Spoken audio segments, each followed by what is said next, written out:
Сәлем достар, менің аты жөнім Данияр Есен.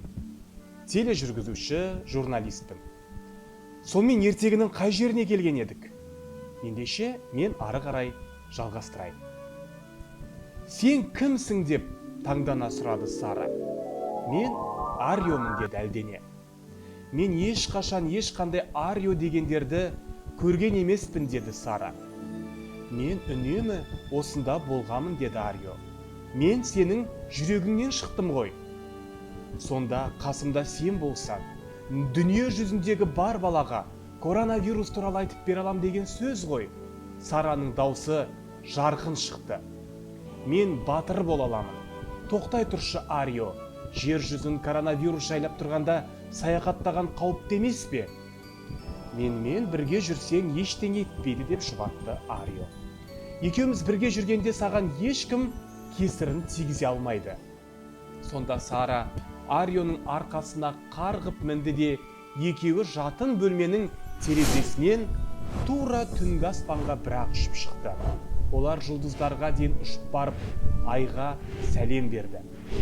Күн көкжиектен енді көрінген шақта олар алтын құмы көз қарықтырар шөл далаға қонып, пирамидалардың жанында ойнап жүрген балаларды көрді. Армысың, менің есімім Сәлем деді балалардың біреуі. Мұнда неғып жүрсің? Кешір, жанына жақында бара алмаймын. Арамызда кем дегенде 1 метр қашықтық болуы керек. Мұнда келгенімізде сол деп айғайлай жауап қатты Сара. Мен Сарамын, мынау Арио. Балалар көршілерін, достарын, ата-анасын, аталары мен әжелерін коронавирустан қорғап қала алатынын білесіңдер ме? Біз бәріміз қолымызды сабындап жуып жүруіміз керек. Сәлем жымиып оның сөзін жалғады. Білеміз, Сара, одан бөлек біз сәл сырқаттанып қалсақ, жөтеліп түшкіргенде аузымызды шынтағымыздың бүгілген тұсымен қалқалаймыз. Кездескен жерде қол алыспау үшін бір-бірімізге анадайдан қол бұлғаймыз. Біз сыртқа шықпауға тырысамыз.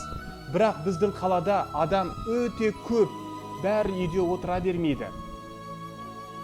Бұл жағынан көмектесе алатын сияқтымын деді Арио. Олар коронавирусты көре алмайды, бірақ мені көру қиын емес қой. Арқама мініңдер, бірақ бөлек-бөлек қанатқа отырыңдар.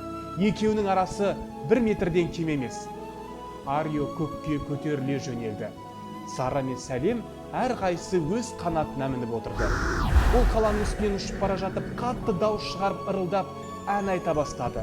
Сәлем далада жүрген балаларға, үйлеріңе барыңдар да, жақындарыңа үйде отырған дұрыс екенін, бір-бірімізге қамқор болудың ең жақсы жолы үйден шықпау екен жеткізіңдер деп айғайлады. Жұрт көз алдындағы көрініске таң қалып, таңдай қақты. Олар қол бұлғап, үйлеріне кіруге келісті.